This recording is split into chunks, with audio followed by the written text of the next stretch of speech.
Black people who all they have in their heads is that we were wrong, but they never stop to see the other part. And I always come to the conversation with the context of I accept. So you notice I never say we were not wrong. We were wronged. But what part did we play in it? Did we sell our own people? Did we sell house slaves? And that's even controversial because depending on who you're talking to, history has so many different versions. This is why I'm so big on publishing stories.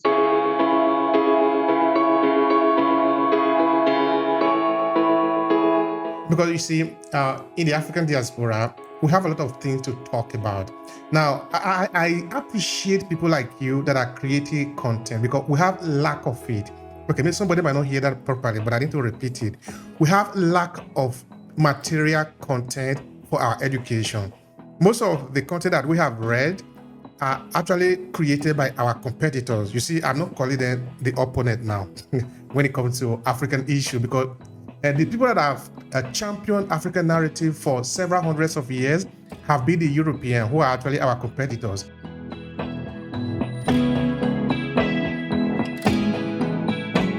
The first question you asked me is where did the blame culture come from? Part of the reason that we're still doing the blame is because we have not yet accepted our role in slavery. Now, to answer your question, why am I so determined that we need to not wait for a savior? The reality is that the longer we stay in this space where we continue to allow them to cripple us,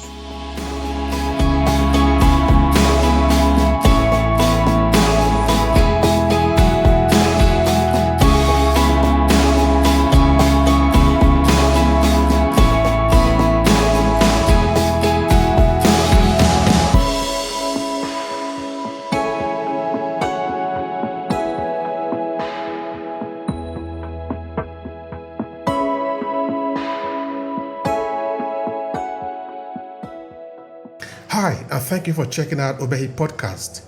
We encourage people to own their story and share it with the world to expand their purpose. Before we start this presentation, I have something to quickly share with you. Are you a purpose-driven entrepreneur?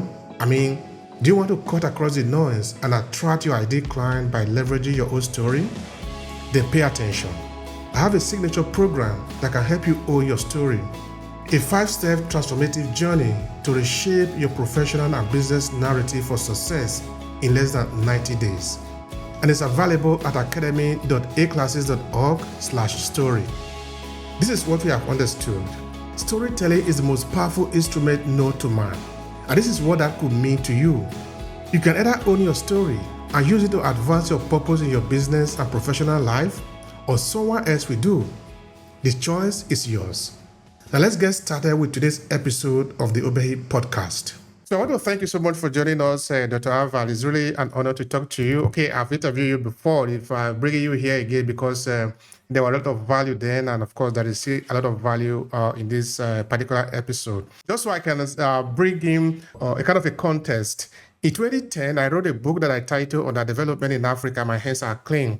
So the thesis of that book was about the responsibility of the African people as it relates to what is happening to us and what is also going to happen to us in the future. And this is, of course, after all, considering the fact that we have been victim of slavery, we have been victim of colonialism, and even the new colonialism that is going on today. But despite all of this, it still rests squarely on us if we are going to change or if the situation is going to change. So I really like the argument of trying to look at what is our responsibility and what is happening to us. So last week, I did a conversation on our storytelling series. Then you talked about the responsibility. I said, this is a beautiful idea. So let's talk about it. Now, Adval, could you please say something about yourself? Then we'll move into the conversation. Please go ahead. Thank you so much, Obehi, for having me. I love the fact that we're having this discourse. My name is Dr. Ava Eagle Brown. I have many strings to my bow, and they keep getting more and more every day. And I call myself a girl who is a multipreneur, or a multiprenite because I do so many things. So first and foremost, I'm a speaker and a trainer. I've trained for Google and AstraZeneca. I train all over the world. In fact, I'm delivering an emotional intelligence training to a government body for an international government organization this month in September. And while sitting in Jamaica doing that, quite a huge contract. And then I also am a filmmaker and producer. I am the co-founder and and CEO of the Black River Film Festival, which is about to have its second staging in Jamaica. So if you want to come down from Nigeria, please do so. As a matter of fact, now that we're talking about Nigeria and films, I am set to visit Nigeria with a producer friend of mine soon from Jamaica to come and meet some Nigerian producers in Nigeria. So watch that space. But I'm also a book publisher and I do books to screen. I help people to write their stories and then teach them how to make businesses with it, but also move it into how to take your stories to screen.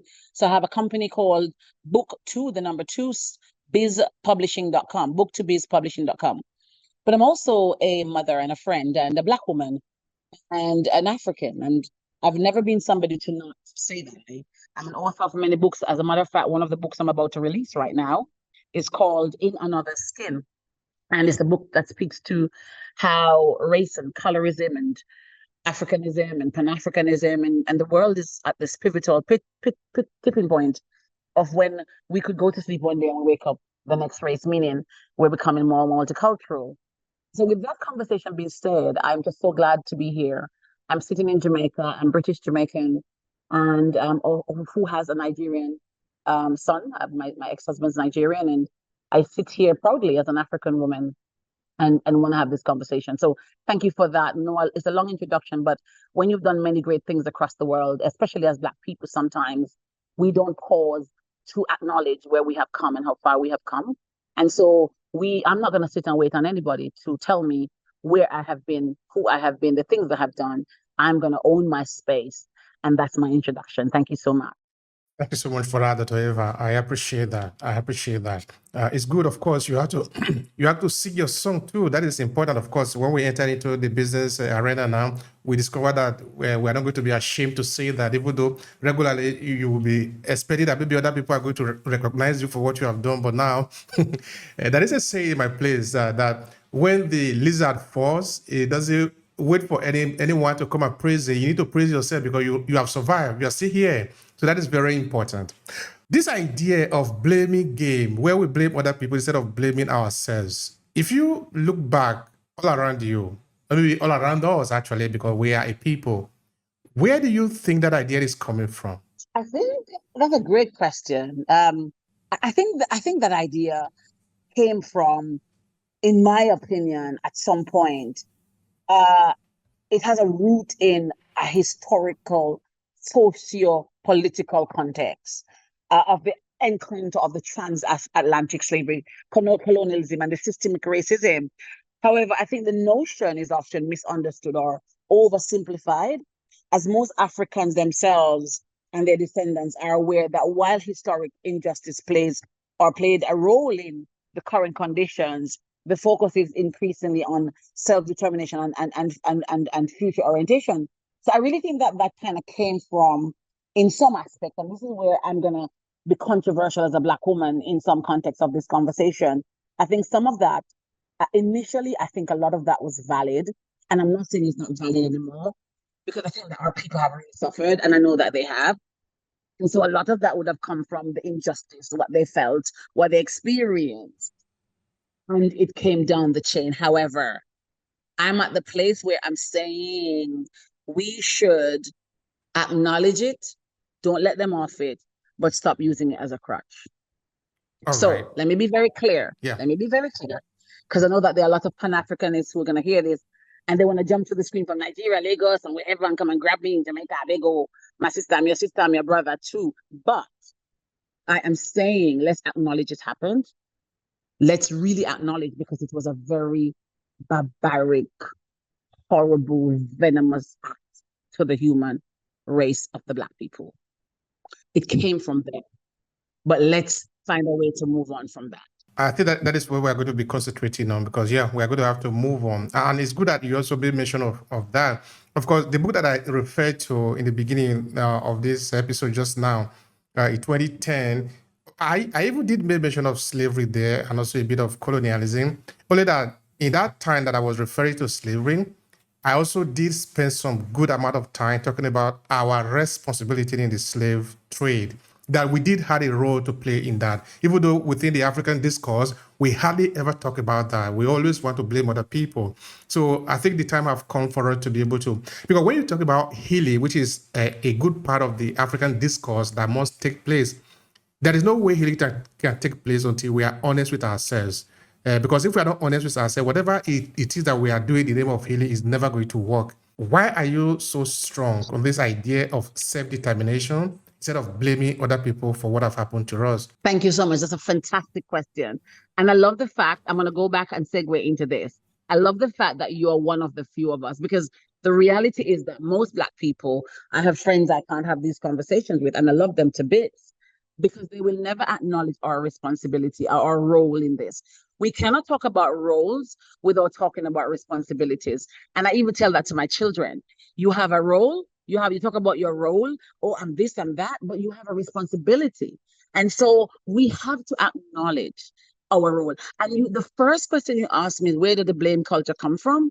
Part of the reason that we're still doing the blame is because we have not yet accepted our role in slavery. Now, to answer your question, why am I so determined that we need to not wait for a savior? The reality is that the longer we stay in this space where we continue to allow them to cripple us, Bob Marley said, emancipate yourselves from mental slavery. Until we move from the space where we give them the power to continue to cripple us, to blame, while we are sat there being crippled and blaming, the oil reserves of Nigeria are quickly moving out behind our backs because we're being distracted. So we have to get up and understand that the only way out for us as a people to unite, so unification can only happen when we take responsibility, decide that we're going to own our BS, we're going to own our part, we're going to own where we can go, we're going to own our genius. Until we do that, we are never going to get forward because we're a great people. So we have to understand that the moment we get up and start literally deciding that we're no longer going to let them cripple us, we're going to be so much powerful. And they're afraid of that. And that is why there's a mechanism in place to continue to keep us here, because they know ultimately we are a superior race. We are so strong. The lions of the Black man is so strong from slavery itself. Slavery helped to shape the strength of us. And they know for sure that if we ever move away from the distraction that they're distracting us with, we will be so powerful, so much more powerful. That is why I'm so determined to be part of that conversation about us owning our BS, heal if we need to heal, use it as historic evidence and proof, but will let us move on and build the Black nation and the Black race. Absolutely. That is the mission, and we are going to have to do this. This is what we have to do. Now, I got a curiosity. Just like actually, in your first response to the first question that I asked you, you told us the fact that you might be controversial, and I think my ear picked that. What do you mean by that? I want you to expand a bit about that. Of course, the conversation that we're having today could actually have different legs and mouth to it. Yeah. First of all, my first controversy is there are lots of people who, and I'm going to say this very gingerly, and I want people to listen to it and listen to it twice or three times so you get what I'm saying. Because sometimes when we hear things once, the meaning that we pick up is not what we intended. And I'm learning to listen to things in different voices and different tones and everything else, because sometimes we misunderstand. There are some Jamaicans who never think they're Africans. Let me just put that out there clearly. So that's the first controversy. There are some Africans who don't consider us part of them. When I lived in London, there was a big controversy that Nigerians called us Africa slave baby. And I was called a slave baby by a Nigerian in England. But similarly, there are some Jamaicans who never, ever want to be associated with being African. Let's just be clear and fair about that. So that's the first controversy that I am going agreeing that even some of my own people in my country will not acknowledge. The second controversy is that a lot of Africans would be angry at me for even saying, oh my God, I've been on Facebook and been almost attacked by Black people who all they have in their heads is that we were wrong, but they never stop to see the other part. And I always come to the conversation with the context of I accept So you notice I never say we were not wrong. We were wronged. But what part did we play in it? Did we sell our own people? Did we sell house slaves? And that's even controversial because depending on who you're talking to, history has so many different versions. This is why I'm so big on publishing stories, because I want it to be accurate recording. We are reading the history that somebody wrote, that what was said, what was done. We don't really know. This is why we have to tell. This is why forums like these are so powerful and important, that we chronicle voices and leave legacies that nobody can misunderstand and misquote. So I am controversial because I'm saying some things that our people themselves will not be able to accept. Never, ever. Some of them will never accept this. And they'll get angry and infuriated and continue to feed into the status quo of what the white man, the colonial masters who still exist, want us to think, feel, and be. And that's the controversy I think I'm creating, that I'm going against the grain of the most African Black people on this conversation. All right. That's lovely. I love that. I think that is where the event or the situation actually happened at the edge. Because if we are if we are inside the line, we are never going to be able to really shake up things properly. I think where the thing really happens is when we are at the edge, a little bit of this, a little bit of that. Then we are sort of, we are blurring the line a little bit. How I usually explain it is, if you take a photo camera, you want to take a picture and you want to focus, if you put it on a flat surface, this flat surface can either be whether in shape or in color. I mean, color density between where there is a little bit bright, a little bit white, where they are meeting, which is the edge, that is where the camera will begin to focus properly. Otherwise, it's never going to focus. Everything is just going to be uniform, as it were. So I like the idea where you are bringing in those different dimensions to it. But I have a curiosity there. Of course, just like you two, I am in the diaspora, so I talk with a lot of people. What do you hear people say when you express your point of view, which might not be their own way of looking at the issue? Oh my God, they say I'm young. They say, oh, she's Jamaican, she doesn't know history. Or the Caribbean don't understand, like the people didn't come to the Caribbean. Or they just say that I'm white. Like I've been told that, oh, she's been in Europe too long. And I'm like, no, guys, you don't understand it. So let me give you a simple context. I was born to a mother who was 14 years old. My mom was 14. 14 years old, I want that to sink in when she gave birth to me, a child herself. I'm from a family where in my generation, I was the first to go to university. I want you to listen to that. I have broken many for the high achiever and people who were born into certain greatness. What I've achieved is nothing to them. But when you come from my kind of context, what I have achieved is immensely amount. It's a lot. Now I could have chosen to stay like my background, right? I could have chosen to stay there. And I decided and chose differently because I understand the reality that you are the person who has to be the change. So to answer your question, for me personally, I think that people look at me and they think, you know what, Ava, you're become white. No. Or you've been in Europe too long. No. I made a choice. I made a choice to be different from my siblings, and I'm not saying anything is wrong with my siblings. I made a choice. So when people look at me, they think that I've lost my mind. I'm white. I studied in white university and I've lost my mind. No, I'm a Black girl. I will always be a Black girl. I only date Black men. I'm Black at heart. But I see the full roles and responsibilities and understand that we cannot move forward until we accept both. Okay. Now, another thing that you said there also sort of make a lot of sense to me, and I think it's something that we would like to talk about because you see, in the African diaspora, we have a lot of things to talk about.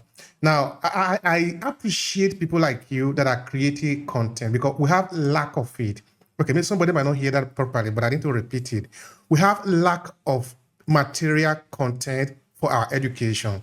Most of the content that we have read are actually created by our competitors. You see, I'm not calling them the opponent now when it comes to African issue because the people that have championed African narrative for several hundreds of years have been the European who are actually our competitors. And we think that we are going to win by reading their materials. And of course, we are never going to win because this is reflected in many of the so-called educated African people, whether professors, doctors, and so that when they write history or write history about them, which is Africa, writing about Africa, most of the references are coming from Europe, Euro-Western idea, which should actually be really frightening to us, is that we are referencing other people about us. We are here. We have been here all along. You know, we want to talk about River Niger. We want to talk about Mongo Park discovering River Niger. But do you know that River Niger was there before the pyramid were built? That people have been living around River Niger before the pyramid were built? How can Mongo Park, the young boy that was born yesterday, come to discover River Niger? So when we make reference to this falsehood that is created by the European, it means that we don't know who we are. So that it is time for us to create, I'm not really say create it, but maybe we need to transform our narrative from where they are to the digital age so that it can be accessible to more people. So for people like you who are into content creation or book writing, book publishing, you are absolutely valuable to the community, to the African diaspora community, where we have a lot of argument to debate and, of course, to shaping up in the world view, and, of course, also in Africa. So it is invaluable, the work of creating content. Now, having said that, what is your opinion about the fact that we Africans have to read other people, read about our reality from other people's point of view, and if that may be relevant to the conversation of the day, which is not taking responsibility for our part of the job, because perhaps we didn't read that we are responsible for part of it. I don't know if it's confusing. I love that. I love the. I love it. So you must have been in my kitchen. Were you in Jamaica on the weekend? Because you must have been here. We were having some renovation done because we had a hurricane and we're building a house here. And my son, who is half Nigerian, born in England, Jamaican mom, so he's tri-nationality, if you want to call it that. Little young Igbo boy. And we were in the kitchen and he was saying, "Oh, mommy, I'm really excited." So he's going to this real elitist school here, you know, like a top school in the country. Only the best for my son. And I don't know if you know, but the deputy managing director of the International Monetary Fund, the IMF, is from Jamaica, just been awarded. And I know this is under the political, from the political party that I actually sit in politics. I forgot to say in my introduction that I actually work in politics in Jamaica. And so Nigel Clark, the Honorable Nigel Clark, I went to the school my son is now attending. I had to give that context because Black people are doing great things. We have a Black man. Let us hold that for a second. We have a Black man, albeit a Black man from the island of Jamaica, who's from African descent, who is now the deputy managing director. I'm raising my decibels because I'm excited. Who is a deputy managing director for the international. You wouldn't know, it's new. It's only last week, and he's a Jamaican. Beautiful. And I work under his ministry right now in politics, and he's about to leave. I think he leaves the end of this month to take up his new post. Did you know his salary moved from 24 million to 70 million? Black man, can you imagine an African that? man, a Black man, an African man. I think these things are so important that we raise the bars on these things. So the context I was saying when I brought him in, the Honorable Dr. Nigel Clark, who I work under his ministry, low down but under his ministry, and he's the financial minister for Jamaica in the political party I sit in, and now he's going to the IMF. He went to the school that my son goes to. But my son said to me on Sunday, "Mommy, I'm so excited about history." And I remember we got into a little exciting conversation. I said, "Why, honey?" And he says, "Because it just sounds exciting." And my son was going to learn European history had he been in high school in England, which is not about us. It's, I remember teaching in England and fighting at Black History Month for them to tell us about Rosa Parks, for them to tell our children about Harriet Tubman and all of those kind of things in England. And the history that is taught there, Black history, is the civil rights movement, is all they teach. And it's a little tiny speck. So you learn about all of the wars in France and Napoleon and Henry VIII and all those kind of things. My son is going to get Black history in Jamaica. That's going to teach him about Queen Nzinga, Nani the Maroon, and Kwame Nkrumah. Hello. He's going to learn about Shaka Zulu and all of those great Black people. So I'm going to answer your question by saying I'm so glad that the oppressor, because they are not our competitors, they are the oppressors, because they're still oppressing or they still seek to oppress. The oppressors are becoming the oppressed. Did you hear that? Because we are now taking our own content and we're saying, hello, explain por favor. I said, my brother, go inside, I beg you. We are now going to tell our story our way, through our voices, with our African voice and tones that you don't like to hear. We are taking charge. And this is why I'm so, if you listen to my passion for storytelling and making sure that our narratives are out there from our voices, through our words, in our broken English or not. It doesn't have to be grammatically correct once it's documented. Because Ethiopia's gold is sitting in the museums in England still. India's diamonds are sitting on the ruby in the crowns of the crown jewels still. And we're saying enough is enough. We're taking it back right now. So yes, I'm glad. Yes, I'm excited. Yes, I'm so delighted to be part of that conversation. And I encourage more of us to start telling stories, our stories, in our voices, without nappy heads. So they don't even understand. It confuse them. Because no longer will they profit from our narrative. We are saying all the trillions you've made of us, we're cutting that down. And I guarantee another 100 years from now, they will have to find something new, some new commodity, because the black slave person that they used to control would have flipped the switch. Let me tell you something. In England, there's a fear. I don't think you know that. There's a fear in the United Kingdom right now of race. You know why that flare up happened the other day? Because England's afraid it's becoming mixed race and they don't like it. They are becoming a minority and it's fearful for them. They're afraid. They are afraid of becoming a minority. That's why my book, In Another Skin, is so relevant. Because we want them to understand how it feels to look in the mirror and see a dark, freckled skin, a nappy hair, and the words you throw at us being thrown back at you.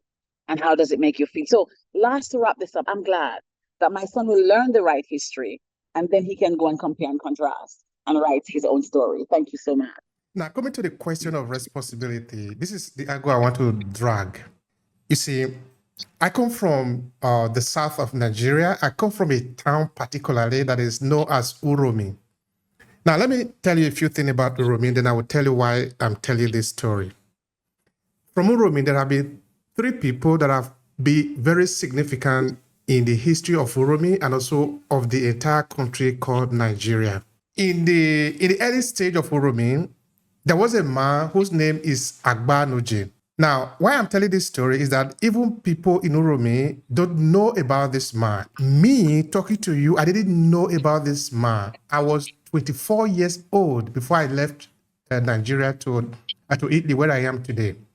Actually, I was 24 years old before I left Uromi because I've always lived all my life in my hometown of Uromi. I was never taught in school. Now, who is this man? There was a war that happened between the people of Benin and the people of Esan. Uromi is part of Esan. And of course, he was actually championed by this particular man called Agba. He was the second king of Uromi.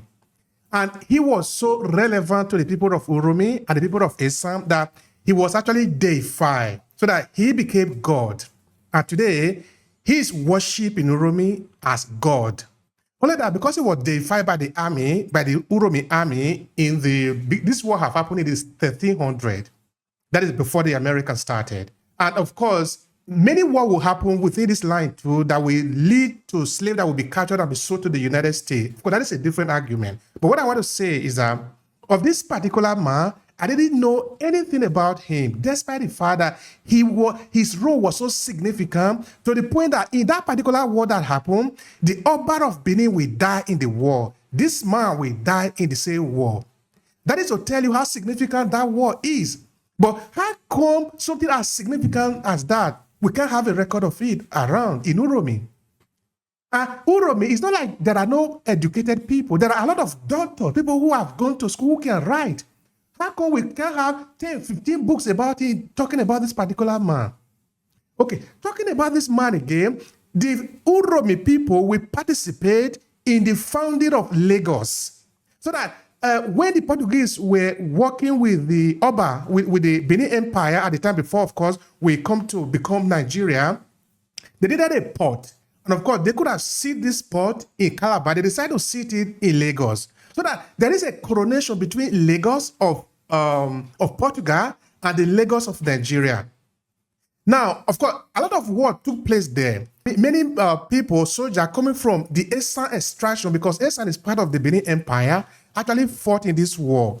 There are linguistic evidence all across Lagos to show that the army that actually came here were from Uromi.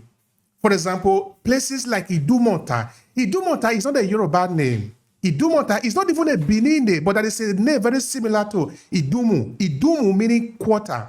Now, Eko really, because the name for Lagos, another name for it is Eko.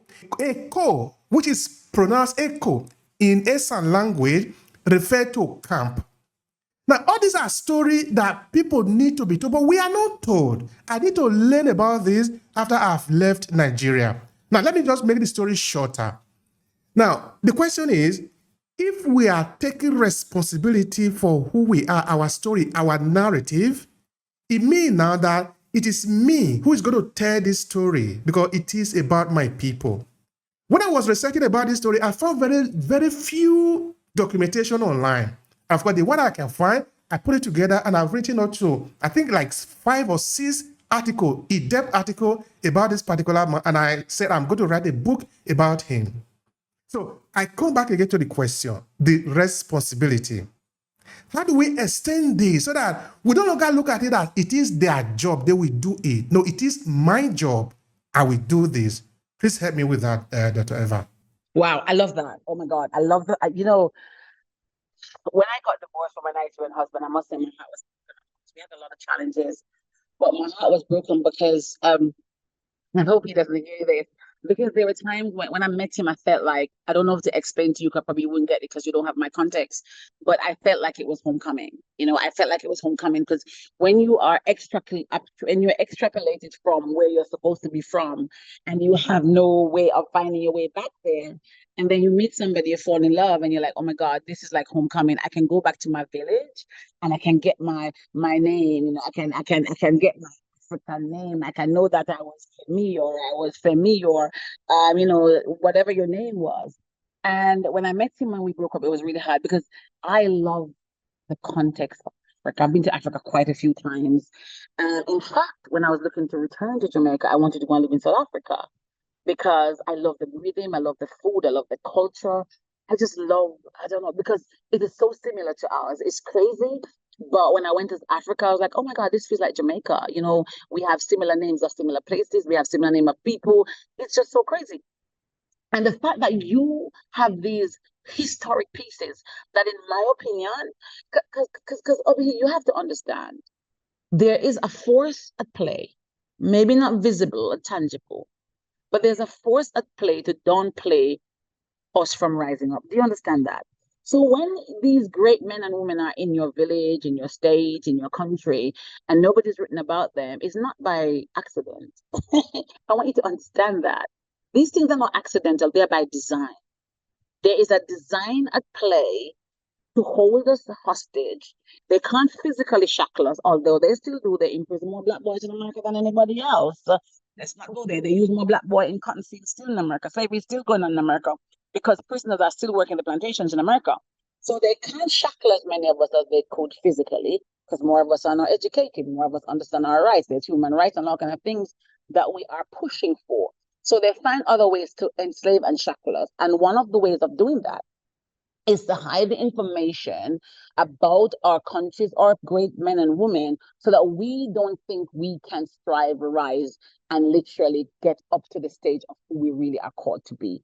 And so I applaud you for being one of the champions, and I need you to go back into your village and pull up more people like you to start doing what I call rinse and repeat and create a ripple.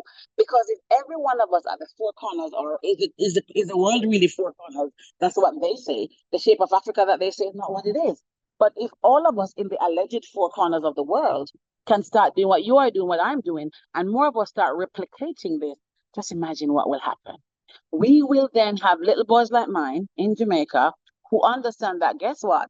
I actually am okay being African. Actually, they're great black men and women. You know that my son, when he came to Jamaica to go to school, he came home. This is when I knew we were in the right place.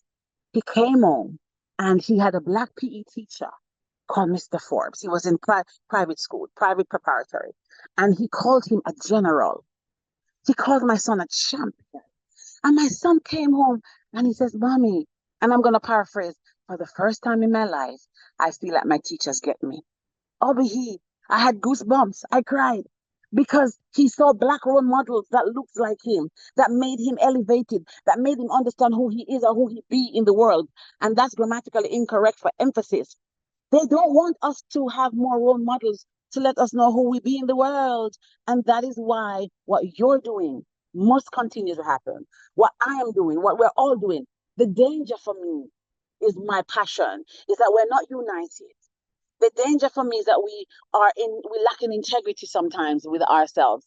And part of that may be how they have divide and conquered, so that they divide our minds to be like this, so that we never strive. But if we all could come together and stop stealing our ideas, stealing from each other, not being unified, lacking integrity, being dishonest, and I'm not saying all of us, if the few of us who do that could rise up and join more forces, they could never stop us. And they know that. Only we don't know that. Thank you so much for that. I am very happy of the snippet of the reality that all of us are beginning to see in front of us. Because I make mention of Agbanoje, then of course I also made mention of three men. I want people to have a better context on this. And also because you made mention of the reference, because that is fundamentally important. You see, after the death of Agba, the second king of Uromi, of course, several hundreds of years would then happen. Then the colonialism started. In the 1900s, that was when Uromi was actually invaded by the British forces. You see, one of the prince of Uromi, who then became the king in the 1900s, his name is King Ogbidi. Basically, I'm narrating this story is that each of them is learning from what has been before. Because the king before him had stood his ground in honor of the Esan people. Because what actually happened was that the Benin Oba wanted more tribute from the Esan people. The Esan people, okay, let's say the Uromi people, because the Uromi army was actually the one that stood up for calling all the Esan people, because Esan people of Nigeria is around today, as we are talking, 2024, it's about 1.5 million people in Nigeria.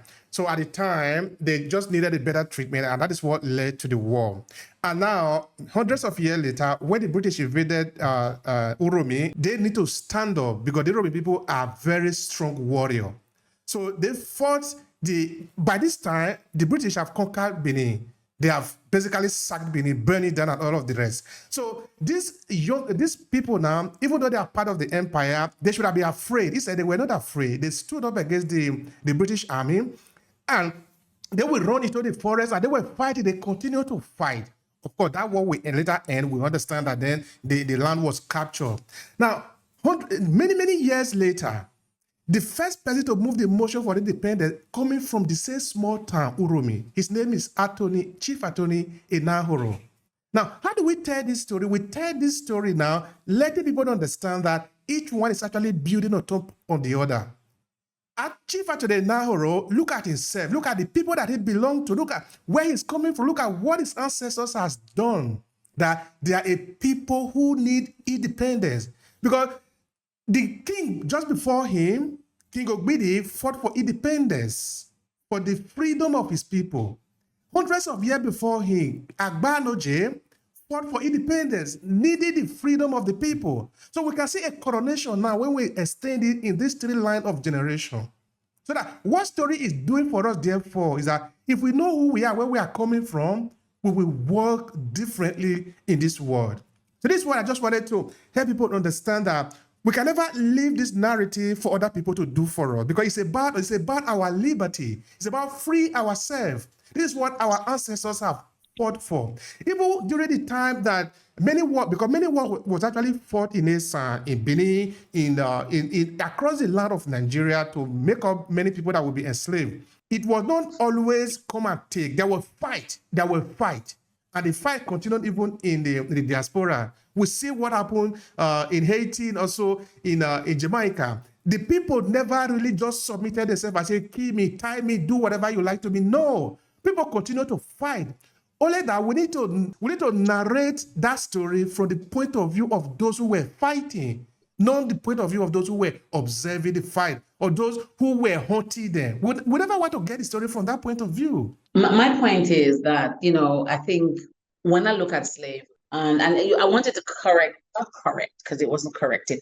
I wanted to change the vibration of something you said at the very beginning of our conversation, that we're victims. We're not victims. We're victors of slavery. We're victors because we overcame. We got ourselves relatively free, even physically free to some extent. So we're victors of slavery. I think I know that there's a particular gene pool in the Black man. And by Black man, of course, I mean Black woman. There's a particular gene pool that we have that people don't even understand. And that gene pool is one that says that we are never going to give up without a fight. And I think they did not even realize that whilst they separated us from Africa, we had unity. That's what upsets me most, It was unity. I want you to hear this, Obehi. I don't think you think I've ever heard this being said, and it probably has been said.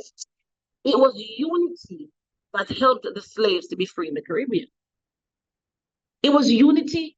So true. Because it was unity. They had to be correlating without even language because they couldn't speak. They couldn't speak. They had to find methodologies of communication across plantations. And there were different parts of different places, but they communicated, but there was unity. They had unity back then. What happened? Because it's the same thing you and I are talking about now. We lack unity now. But in those days, they had unity. And there's one thing that slavery did.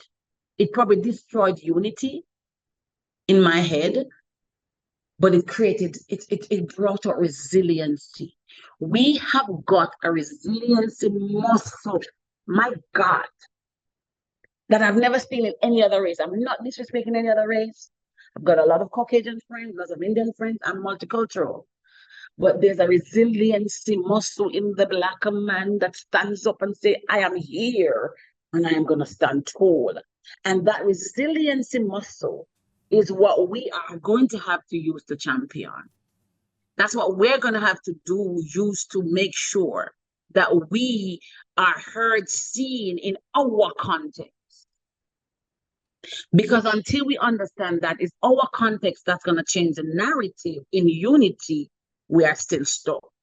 I don't know if I answered your question, but if I don't, please let me know. Oh, you do. That is what we are looking for. And that led us to the second phase in the conversation, which is how do we end the blame game? Because of course we are looking at more of the responsibility now. Because like you said, it's not that our ancestors never understood what they wanted before. They understood it. So, sometimes I've interviewed a lot of historians, particularly a US historian, because I will say to them, why did the march stop? Because the march stopped at a point. It's as if we sort of get comfortable that we are free, but we are not free. Like, for example, when you look at the whole of African continent, it appears that we are independent, but we are not independent. If we are independent, we run our system differently. This is not how we will run it. We will know what we want. Thomas Sankara stood up for what is right. And what is right is even a very simple thing, that we need to eat what we are producing and producing what we eat. This is not rocket science. That is what France are doing. That is what English are doing. They are eating their food. They are producing what they eat and then also sell to other people. In Nigeria today, because our government is known the way that we want it to be, is just serving other people, we import toothpick. It is very complicated sometimes. But anyway, I want to lay emphasis on how do we end this game so that we can take more responsibility for ourselves, that we are going to free ourselves. No savior is coming. No savior is coming. No salvation is coming anywhere. No salvation is coming. We are the one we have been looking for. How do we reinforce that? That's something you need to write that into a poem. into a book. The book is Black People, No Savior is Coming. I'm serious. Black people, look, no savior is coming. Black people, wake up, no savior. That's a book. You can take it and write it. I'll contribute. But let me say this. No, this is seriousness. The way we are going to change it, I'm gonna start because sometimes we talk about these things and some people think it has to be so high end and philosophical and for it to work. And that's part of the programming. It's doing, let me tell you why I created Black River Film Festival. I'm gonna tell you why. I got fed up of trying to do some of the things I tried to do. And I had to be going through everybody else except my people. And when I went to my people, they were robbing me, stealing me, and doing all kind of things. So I got tired and fed up. So I was like, I'm not going to nobody because the Caucasian not opening the door for me. The Asians not opening the door for me because they're unified. They are unified and doing their thing and they're growing and they're thriving. But my people I'm trying to collaborate with are drawing me down, robbing me, stealing me left, right, and center. So I'm like, I'm going to do my own table. So I created my own table and invite people to my table. The only way we're going to do, and trust me, Obehi, the table I opened for Black River Film Festival, trust me, it was open. We had CSI Miami. I now have a Rolodex of Hollywood stars and producers and directors who I can call on and have they're in my WhatsApp and we chat and whatever. They're commenting on my posts. From CSI Miami, Sex and the City, Bob Marley, One Love Film, Games of Thrones. Right now, I have people in South Africa who are saying they're coming to my film festival. I'm just about to launch the Youth Film Festival. It will be great. Let me just put this out there. The Black River Film Festival is in February next year. There are many African countries that have film fund. I invite some Black children to produce films, enter the competition, and come to Jamaica. We have to start with the young people. We have to start breaking the generational gap because your generation and mine may not be the ones to change it. So African youth, I invite you. Obehi, I'm going to send you the poster and you need to share it. And Black children from Africa, you're invited to come to the Black River Film Festival. There is fund available, I know, from Nigeria and South African government will pay for you to come to the film festival. I want you to create content and come and collaborate with Jamaican young people and create a new sound. That is how we're going to change the narrative, by us uniting, creating together and creating a new sound and creating our own table. We're going to change the narrative by us stopping to pause and understand that divided we fall, but united we stand. And understand that we have to get rid of the stupidity of who is from Africa, who is Black, who is not entitled, who stole, who take what. And so, you know what? Let's come to a healing table. Let's drop all of our issues and our tissues at the table. Let us have a conversation. Let's have dialogue. Let's heal. Let us, what I would love to start over here? I don't know who's ready. I'm putting this out there. I would love to start, and I said this to Audrey, and it's on my map. I'd love to start a cross-cultural exchange. I would love to bring Jamaicans to Africa and bring Africans to Jamaica and family host. Of course, it won't be free, but I'd love to do almost like an African exchange program where 5 Nigerians want to come to Jamaica and we host them and they pay and they come and have a Jamaican experience. And similarly, 5 Jamaicans want to go to Nigeria and find their roots. And I would love to start that. It's on my plan. It's on my 2025, 2026 plan, because that's how we're going to bridge the gap. We're going to look at how can Africans do trade together with Black people. We're going to have to start spending with each other. Every one of my coaches, every one of my life coach and business coaches are Black person. I've always been conscious of that. I spend my money first with my Black person. The Black pound is important. We have to start eating what we grow. We have to start learning to farm our own foods. We have to say no to KFC and all of those big corporations who are coming to our countries and taking out our food, making us obese, and then making their doctors sell us medication and making the coffins being sold to us by the morgues. It's a business, and we don't realize that it's a business. There's a business between the fast food, the pharmaceuticals, and the funeral parlor. So we have to understand that we have to forego the finger-licking chicken and go and get our broiler and some egusi soup and some bitter leaf and some moi moi and eat it ourselves. My mouth is watering. Yes. We have to start making our own gari and stop buying the imported stuff. We have to say to the Chinese, come out of our country. You are not welcome here. Until we can start you see, we see these things, oh my God, it's so ginormous, I can't do it. Start with small things. Start buying from the Nigerian next door. Start spending your money with the Nigerian online. Start doing your business with the graphic designer on LinkedIn who's from Nigeria. My graphic designer and my web designer are from Nigeria. Black River Film Festival you saw there, I have a Nigerian graphic designer who works for my politician in Jamaica. I was purposeful and intentional about that. I don't think anybody really I'm going to have to put him up on LinkedIn today. My designers, my graphic design, I told him off this morning because he spelled Ubuntu wrong, but my web designer is Nigerian. He lives up in Abuja. The guy, all of what you see for Black River Film Festival being rolled out, every video, every post that you see from my business, my Ava Brown brand that you see on LinkedIn, my designer is Nigerian. I was purposeful to spend my money with a Black person. My secretary is Nigerian. You guys don't know these things about me, but they are. That's lovely. My marketer, the first marketing person we had for Black River Film Festival is Nigerian. I have half of my team is Nigerian.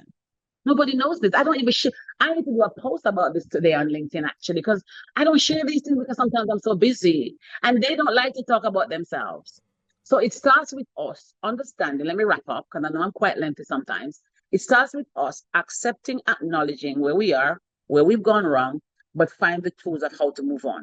And the two tools we need: forgiveness and love. And the rest will fall in place. Thank you so much, Eva. Thank you so much for what you're doing. You know, we need to live what we are saying. That is the biggest gospel that exists.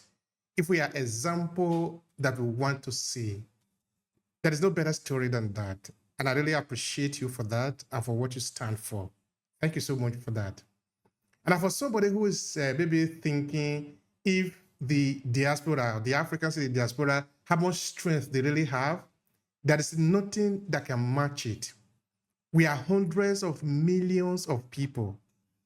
There is nothing that can stop us if we organize. You see, Marcus Garvey moved the world with that, which means if we are able to move beyond this petty little interest that is not working for us, we don't need anything. We have everything that we want. Materially, you know, I really am hopeful. And I'm really, really very sure of that things will turn around. I really hope for that. All right, so Dr. Eva, what is your dream for the future? That is the sort of the last question I'm going to ask you, because of course we have two more episodes that is going to come. As we wrap up this one, what do you see in the future?